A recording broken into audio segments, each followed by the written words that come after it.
Top interesting facts about Muslim conqueror Salahuddin Ayyubi.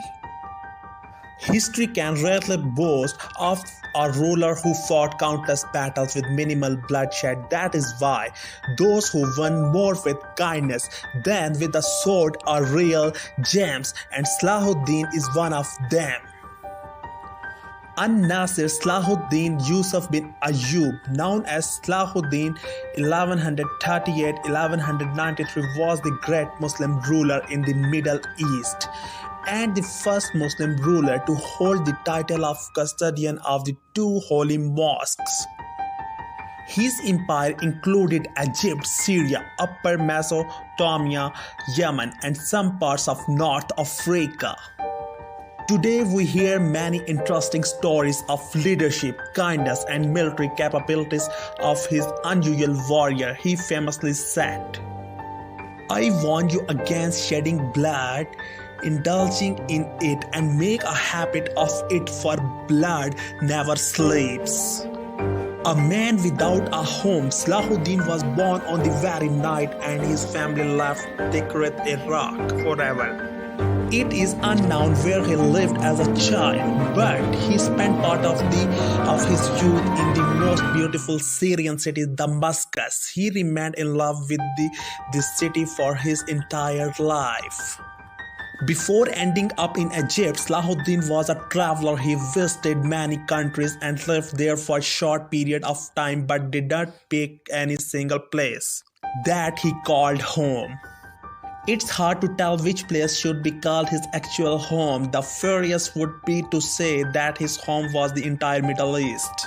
A man who was underestimated, the Khalifa of Egypt, Al-Adid, made Salahuddin his vizier, thinking he could be easily controlled, clearly neglecting Salahuddin's abilities.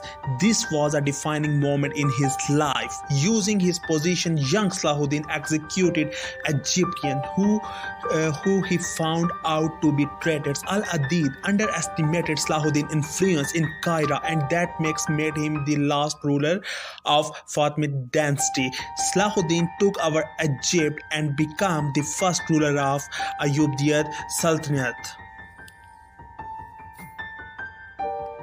A man of kindness and mercy, Salahuddin is recognized as the most significant Muslim commander of the Crusades, yet not hated by the Christians, but quite the opposite. He deserved their admiration. When he conquered Jerusalem, many Christians were offered free passage out of the land. The ones that were held captive were allowed to buy freedom. Men had to pay 10 dinars, women had to pay 5 dinars, and children had to pay 1. Dante Alighieri, one of the most Christ-centered philosophers of all time, was amazed by him. In his work, Dante equates Salahuddin with Alexander the Great, and in his Divine Comedy, the philosopher places him among other non-Christian victorious leaders.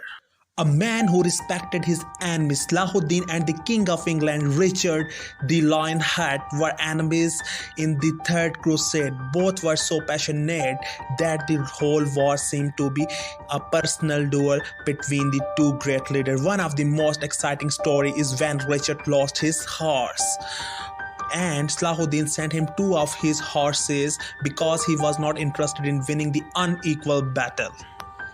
That was not the holy mercy that Salahuddin did. Michael Hamilton Morgan, in his book Lost History. When Richard fell sick at the siege of Acre in 1192, Salahuddin not only sent his personal physician Maimonides over to treat him, he sends ice to help him fight the fever and certain healing fruits. In the Third Crusade final battle, these leaders finally made a peace deal called the Treaty of Jaffa, according to which Jerusalem remained under Salahuddin's control, while it was open to Christian pilgrims. Richard praised Salahuddin as being the greatest and most powerful leader in the Islamic world. A believer, a lover of poetry and the horses, Salahuddin considered himself a student of Islam. His love for Islam earned him strong support in the Muslim world.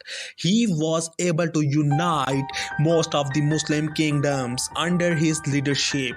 He studied the Holy Quran. It was more important to him than any sort of education. Many religious institutions were established to spread the Islamic principles that he followed.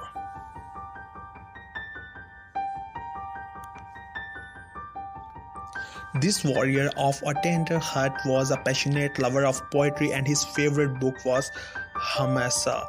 It is widely known that Salahuddin was an admirer of horses and knowledgeable, but their bloodline Salahuddin was the first person in history to use horse archers.